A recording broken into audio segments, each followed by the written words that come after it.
Guys, muraho neza mwiriwe amahoro canke mwaramutse bivanye naho umwe wese aherereye.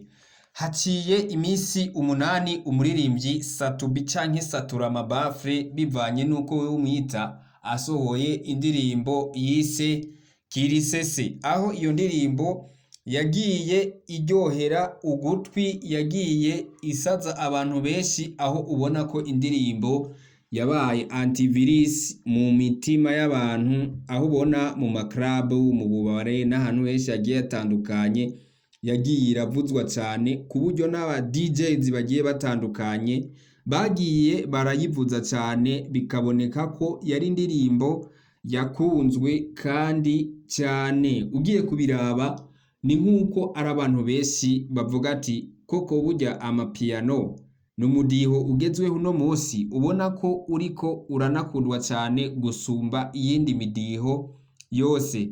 Ndanabibutsa ko imbere yuko Satubi asohora ino ndirimbo yari yarabitangaje akavuga ati iyi sama mu ndabire babandi biyita amanyamahanga nta numwe azokora hiti yinjire mwa kino gihugu.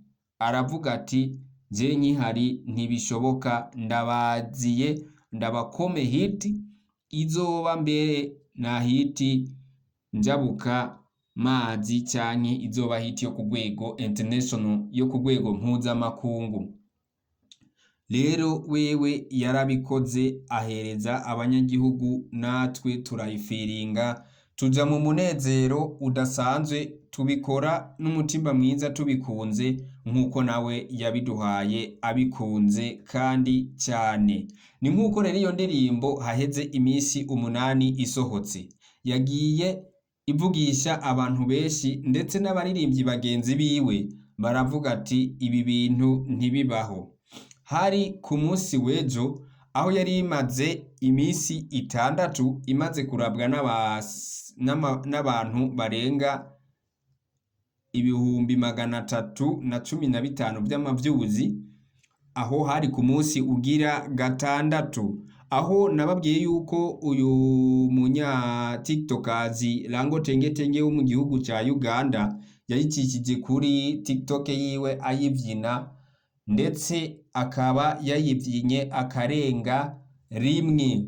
Ndabibutse ko Lango Tengetenge nawe asanzwe ari umu influencer mu gihugu c'Ubugande, afise n'abantu benshi bashobora kuba barenga abantu bagera nko ku miliyoni 10 bamukurikirana z'aba followers. Ni ukuvuga abo bantu ni benshi, ufise abantu barenga imiliyoni 10 bagukurikirana, abo bantu ni benshi. Ni ukuvuga ikintu cishije ko kuri brand yawe ubusa n'uwamamaje, abo bantu bawe bose abo bakiravye baca biruka kuraba uriya musani, mbe uyu musani Lango Tengetenge yacishije ko nuwahe, bimeze gute, bigatuma uronka amavyuzi byihuse kandi mu mwanya muto.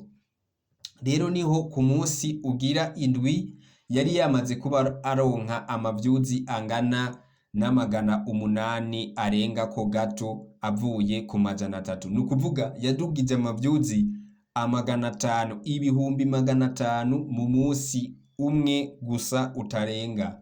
Satubi nawe aravuga ati hamagara ba Mutama n'abandi, aho yavuze nka Kidumu Kibido Kibuganizo, ati naze adusengere imbere yuko dukwiza umuriyoni w'amavyuzi mu ndwi imwe, kuko naho vyari bwakaboneke mwono muziki wa 2, 5, 7, kandi kukaba nkako ibyo nivyo kuva umuziki watangura nta hantu na hamwe vyari bwaboneke ko umuziki w'u Burundi cyangwa umuririmbyi w'umurundi ashobora gusohora igikorwa kigakwiza 1 million views mu ndwi imwe gusa. Ariko ubu ngubu tuvugana iyi ndirimbo ishobora gukwiza indwi imwe yamaze gushikana umuriyoni w'amavyuzi. Rero Satubi nkuko yagiye abishikiriza, benshi bagiye babipinga, ukabona ko uyu muririmbyi DJ Fernando we wavuga ati reka ayo mavyuzi ntabaho, ahubwo n'ay'abazungu. Bisobanura yuko yashatse kuvuga ko ari amavyuzi y'amagurano, ko Satubi yoba yaboostinze kuri YouTube yiwe kugira ngo abantu barabye cyane. Ariko nagira nkwibutse ahantu ushizemwo ubwenge canke ukiyumvira cyane uraza gusanga aya mavyuzi arayukuri, kuko upostinzwe n'umuntu afise ibrande canke afise channel ifise abantu barenga imiliyoni 10, kandi abo bantu bakaba bakunda music, kandi uwo muziki Satubi yakoze akaba ari umuziki uri international.